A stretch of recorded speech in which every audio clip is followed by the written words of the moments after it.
Gente, bom dia, tudo bem?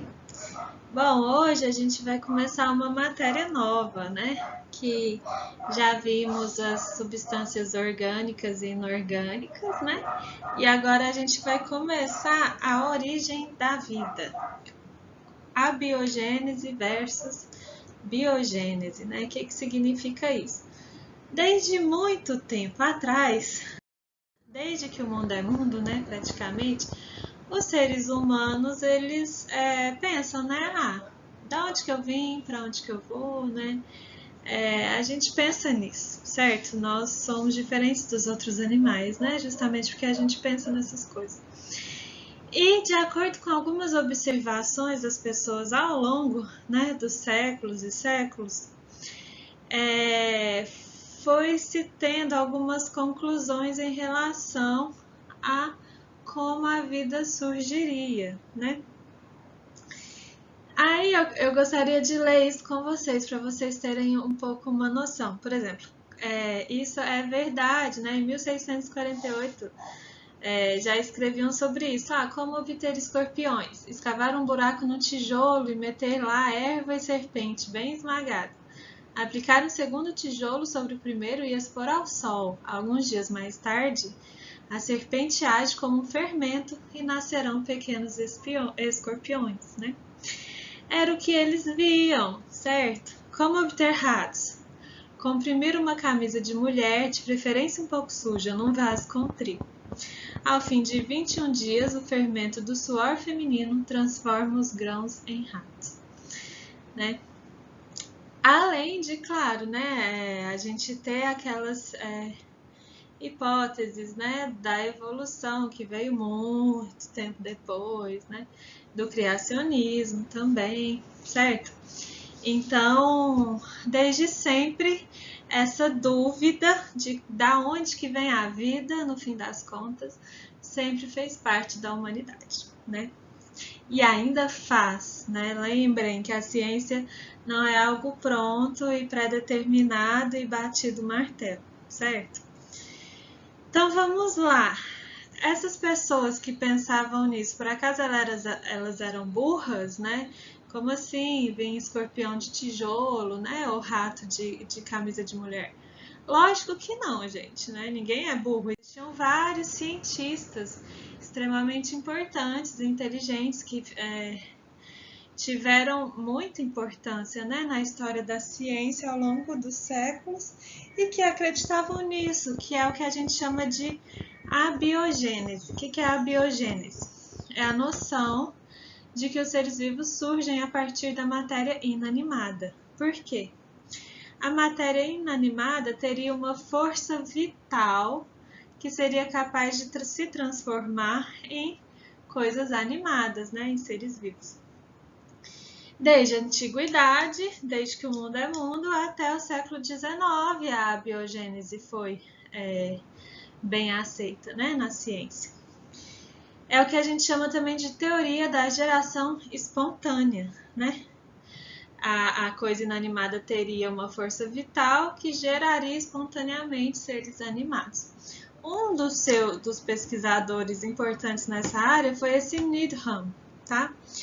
Em 1700, né? E a biogênese? O que é biogênese, por outro lado? Um ser vivo só surge de outro ser vivo pré-existente, né? Um dos cientistas que acreditavam, né, nessa hipótese era o Red, né, 1600. Então, assim, na verdade, a ciência ela não é uma escadinha, né? O conhecimento científico vai aumentando ao longo dos anos, ao longo dos séculos, né? Até, nossa, chegar no século XXI e a gente saber tudo. Não, muito pelo contrário.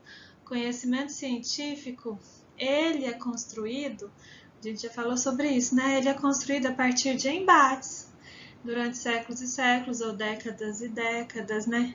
Às vezes a gente pode voltar atrás em certas coisas, às vezes seguir em frente. Então, na verdade, não são degraus, né? Eu diria que seria uma espiral, né, de conhecimento, certo? Então, a gente tem alguns experimentos, porque ao longo dos séculos esses cientistas eles entravam em discussões calorosas, ok? Então, existem alguns experimentos importantes que a gente pode estudar aqui no primeiro ano do ensino médio. Lógico que um embate ocorreu durante anos e séculos e a gente não vai estudar tudo, né? Mas lá. Esse experimento de Red, da biogênese, o que aconteceu? Vocês lembram de como são feitas a metodologia científica? Primeiro, observação dos fatos e perguntas. O que ele observava? Moscas voam ao redor de carnes deixadas ao ar livre. Segundo, vermes aparecem na carne em decomposição. Qual que é a pergunta? De onde surgem esses vermes? Será que os vermes vêm da carne em decomposição? Aí a hipótese do Red era o seguinte: não, esses vermes viriam de moscas, de ovos das moscas, né? Logo, manter as moscas afastadas da carne prevenirá o aparecimento das larvas. Como que ele testou a hipótese dele? O que ele fez, na verdade, foi bem simples, né? Mas o que muita gente não tinha feito ao longo dos séculos. Ele pegou um frasco e ele pegou 3 frascos, né? Na verdade, mais, obviamente. Mas aí ele deixou alguns abertos, alguns ele fechou completamente e alguns ele fechou com gaze, sabe? E aí colocou carne e deixou por dias, né? E o que ele descobriu? Quando o frasco estava aberto, tinha as moscas e tinha as larvas. Quando o frasco estava totalmente vedado, não tinha nada. E quando o frasco estava vedado com gaze, acontecia das moscas virem, mas ao invés da larva chegar aqui na carne, né, aparecer da carne, elas ficavam na parte superior do frasco, né? Ou seja, qual foi a conclusão dele? A geração espontânea das larvas não ocorre a partir da carne, ok? Essa foi a conclusão dele. Entretanto, para ele aceitava a ideia da geração espontânea em alguns casos específicos, por exemplo, vermes parasitas do intestino humano. Ele não sabia de onde que vinham esses vermes, né? Ele não sabia que a gente podia ingerir alimentos e água contaminados, né? Com ovos dos parasitas. Então, ele aceitava até certo ponto essa geração espontânea. Mas o microscópio já tinha sido inventado a partir daí. Então, alguns cientistas, ou vários, né, eles começavam a ver que existia um mundo microscópico que poderia ser importante nessa questão, né, da geração da vida. E é interessante saber que os micro-organismos que a gente conhece hoje, eles eram chamados de animálculos ou de infusórios, certo? Então, é muito importante nessa época essa discussão por causa do advento do microscópio, beleza? Já ter sido inventado, né? Até então não tinha como eles saberem várias coisas, né? Bom, aí a gente tem a história do Needham e do Spallanzani. O Needham foi o que eu falei para vocês, que ele defendia, né, a geração espontânea, a biogênese.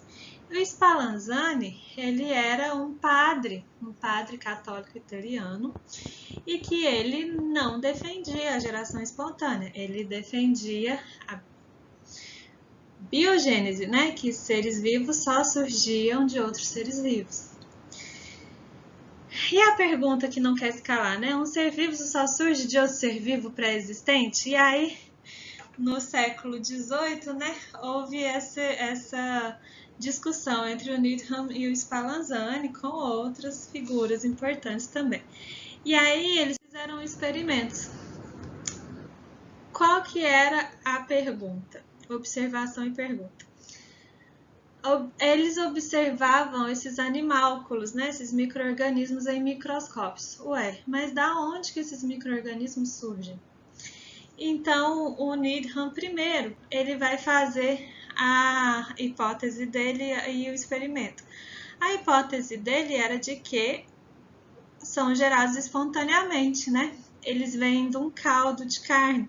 Então, como que ele fez esse experimento? Ele pegou um caldo de carneiro, fez um caldo de carne de carneiro, e aí ele ferveu esse caldo, ou seja, ele matou, né, todos os micro-organismos presentes já no caldo. Por quê? Porque ele queria saber se depois o caldo faria esses micro-organismos surgirem de novo. E foi o que aconteceu. Ele matou os micro-organismos previamente existentes, deixou um tempo e logo depois os micro-organismos reaparecem. Qual que é a conclusão dele? Surgiram espontaneamente do caldo, né? Porque o caldo teria uma força vital.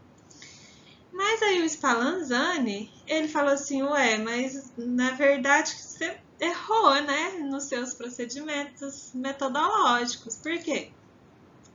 A hipótese dele era que existiam ovos do ar, paredes dos frascos, né, já tinham os micro-organismos, ou o caldo mesmo já tinha, não que ele formava, mas ele já continha micro-organismos. E o que ele fez? Né, já que às vezes os micro-organismos estavam no ar e tal. Ele falou, olha, você esqueceu de tampar o frasco, né? Então é lógico que os micro-organismos do ar, ou do próprio frasco, né? Ou do próprio caldo, vão surgir novamente. Então o que ele fez? Ele tampou esses frascos, né? Então ele matou os micro-organismos pré-existentes e deixou o frasco tampado. E os micro-organismos não nasceram de novo, né? O que ele fez, a gente faz muito em laboratório hoje em dia, né? Esterilização das coisas. Bom, conclusão dele, não, os micro-organismos não surgiam espontaneamente, certo? Bom, depois de muita briga, né? Porque aí o Needham falava, horas, mas você fechou o frasco, né? Os animais não estão respirando, como assim? Certo? Os animálculos, né? No caso. Precisa, né? O caldo precisa de ar, os micro-organismos precisam de ar. Então, como que isso vai ser provado depois, né? Eles ficavam nesse embate. E aí veio os experimentos de Pasteur para pôr um fim nisso tudo. Louis Pasteur. O que ele fez? Ele é considerado um dos pais da microbiologia. Por quê? Ele fez o mesmo experimento que o Spallanzani, só que ao invés dele vedar o frasco totalmente, ele criou um bico, né, nesse frasco. Ele alongou o frasco e fez essa curva, né, no bico do frasco, nesse balão. Por que ele fez isso? Porque o ar continuava entrando no frasco, né? Para poder argumentar, não, o ar está entrando, mas por outro lado, os micro-organismos, eles ficavam contidos nessa parte aqui, nessa dobra, certo?